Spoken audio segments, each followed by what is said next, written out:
All right, so here's a fun number for you. 328 times earnings. That's what investors are paying right now for a share of Tesla. And look, I know what you're thinking. That's insane, right? It's certainly not a number you'd associate with a car company. For context, the average auto manufacturer trades at about 6 to 8 times earnings. Tesla's valuation implies investors believe something fundamentally different is happening here.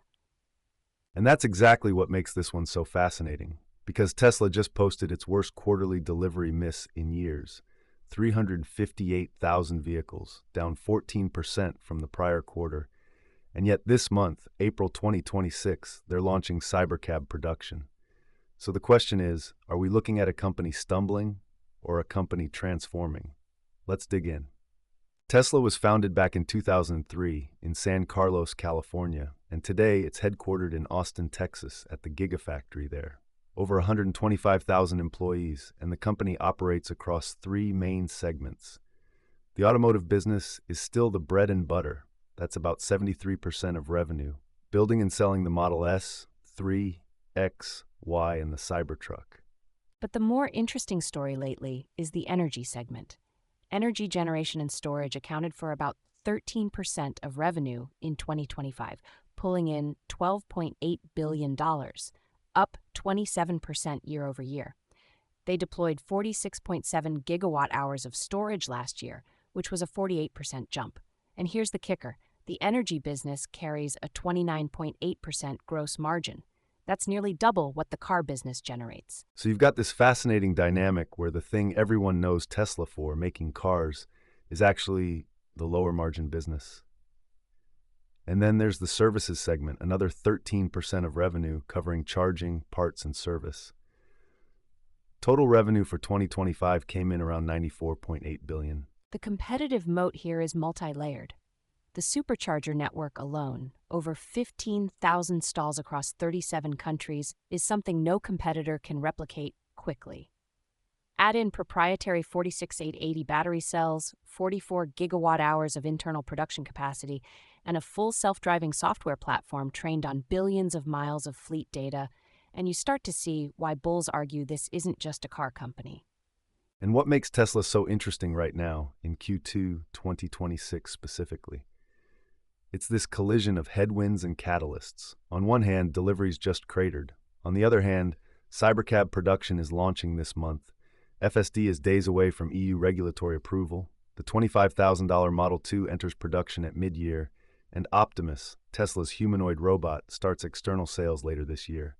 It's like watching someone juggle flaming torches while riding a unicycle. At the helm, of course, is Elon Musk, who's been CEO since 2008. That's 18 years now. South African-born, degrees in physics and economics from Penn, almost did a physics PhD at Stanford, but dropped out after 2 days to build what eventually became PayPal. The man is many things, but boring isn't one of them. His track record at Tesla is undeniable. He took it from a niche startup to a $1.3 trillion company. But the governance concerns are real. He's simultaneously running SpaceX, managing X, advising Doge, and in March 2026, a San Francisco jury found him liable for misleading investors during the Twitter acquisition, with potential damages of $2.5 billion. Multiple reports suggest he prioritizes minimizing his time at Tesla. He recently committed to staying CEO for 5 more years, but investors are right to ask how much bandwidth he actually has. Let's get into the financials, because this is where the Tesla story gets really interesting and really polarizing. The stock sits at $356.65, putting the market cap at $1.3 trillion. Trailing PE is 327.9 times, and even the forward PE is 171.4. The price-to-sales ratio is 14.3, and for perspective, the peer average in the auto space is about 1.3. So you're paying more than 10 times what you'd pay for a typical automaker on a sales basis. Exactly. Now, looking at the income picture, total revenue came in around $94.8 billion trailing 12 months. Earnings per share was 1.9 cents. The gross margin is 17.99% and operating margin is 5.92%.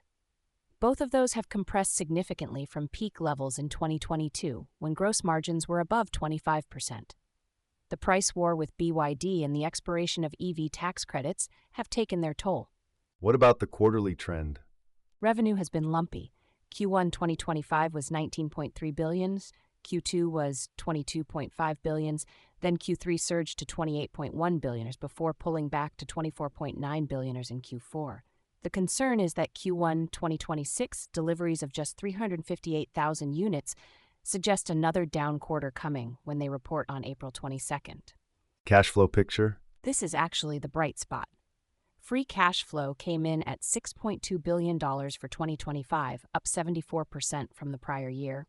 Operating cash flow was around $12.2 billion. They're sitting on $37 billion cash against about $7.5 billion in total debt.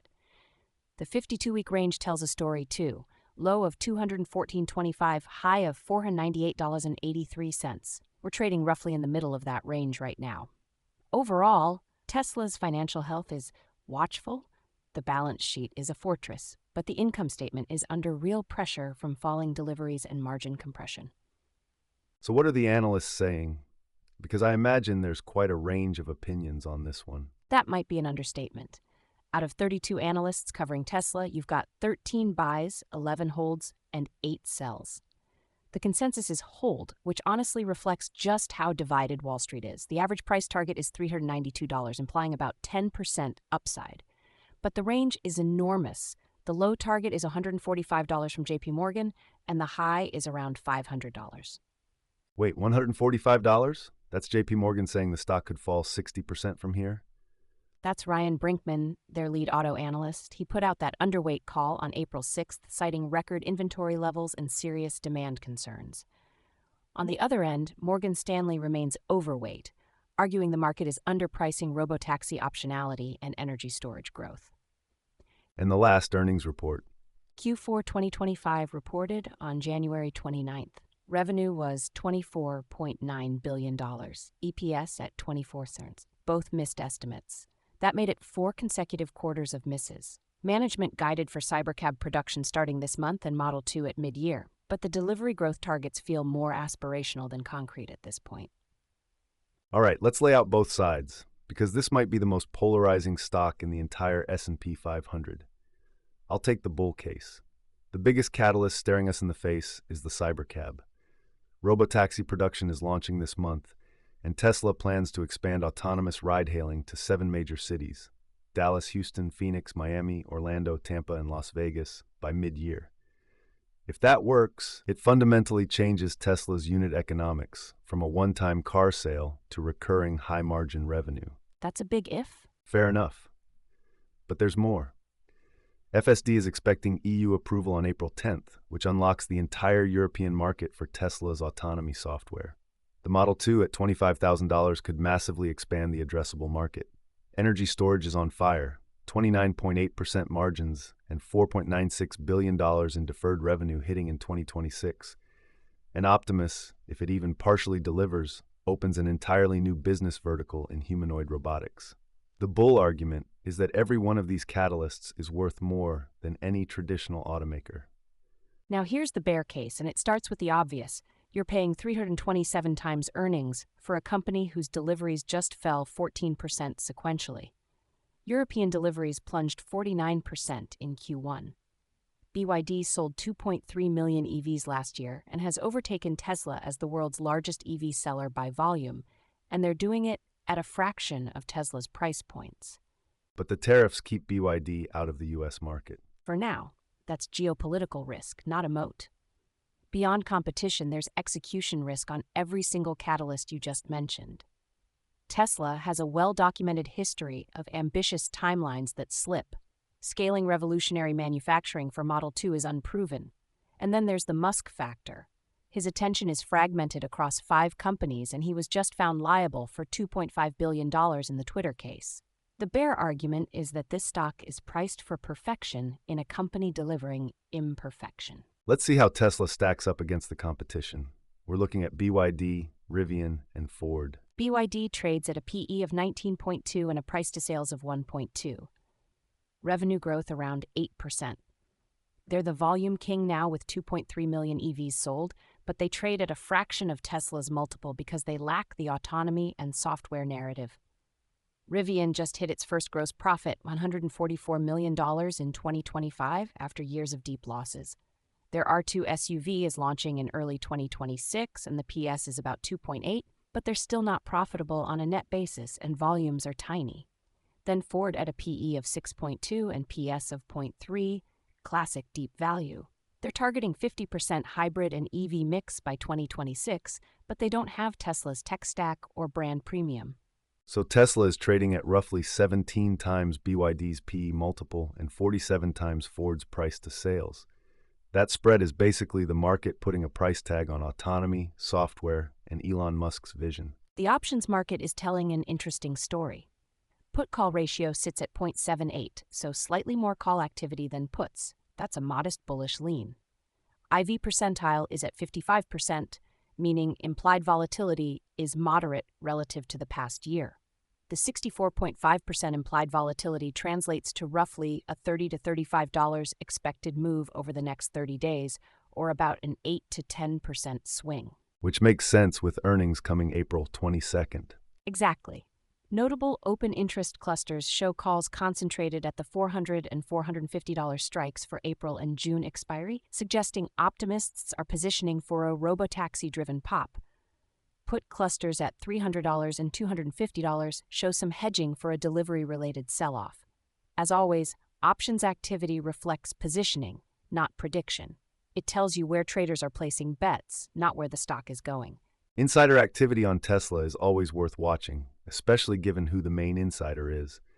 Elon Musk made a significant purchase in September 2025, about 2.57 million shares worth roughly $1 billion, bought around the $309 level. That's a serious confidence signal from the CEO. On the other side, we've seen several director-level sales in Q1 2026. Director Kathleen Wilson-Thompson sold about $9.3 million worth, CFO Vaibhav Taneja sold around 90,000 shares, and Chair Robin Denholm sold 674,000 shares. These are likely pre-arranged 10b5-1 trading plans, so they don't necessarily signal bearish conviction. The more telling data point is Musk's billion-dollar buy that suggests he saw value at $390 and the stock's trading below that now at $357. Let's run through the key risks and what to watch going forward. The immediate test is the April 22nd earnings report.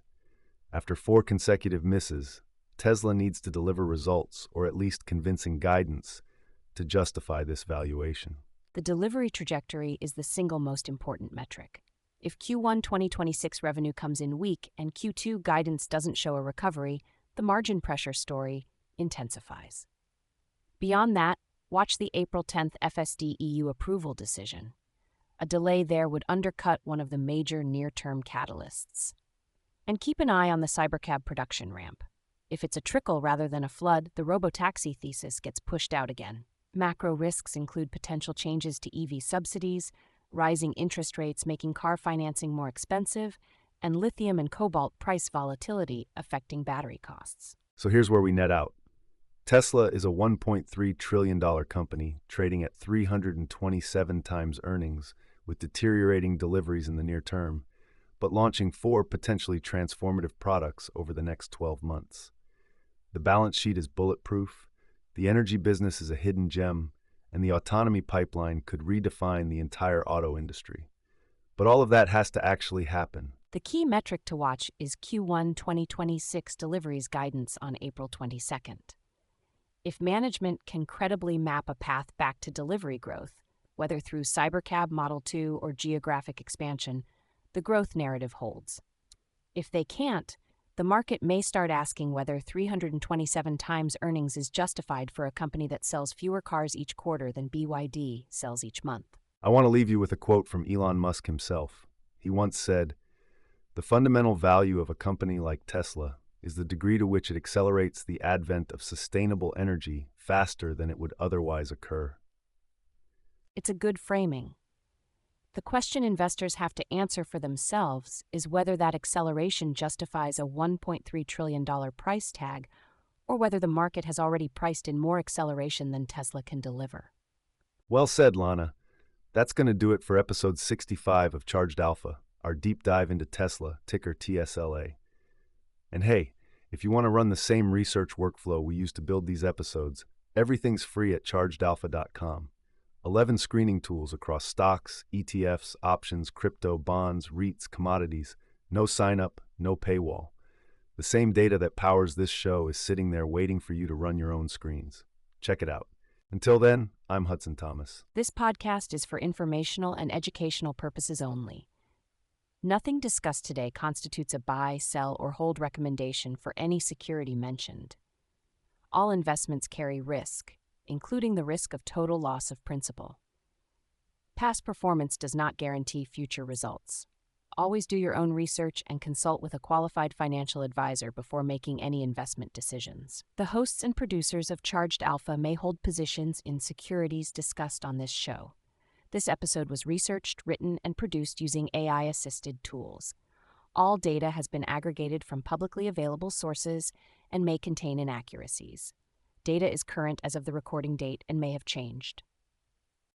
Ooh, we do! That ticker tape starts dancing fast. A bull market thrill that's built to last. Dividends are ringing up the swing. Listen to that sweet ka-ching. It's a Wall Street swing. That fast-paced rhythm makes you sing. Yeah, the Wall Street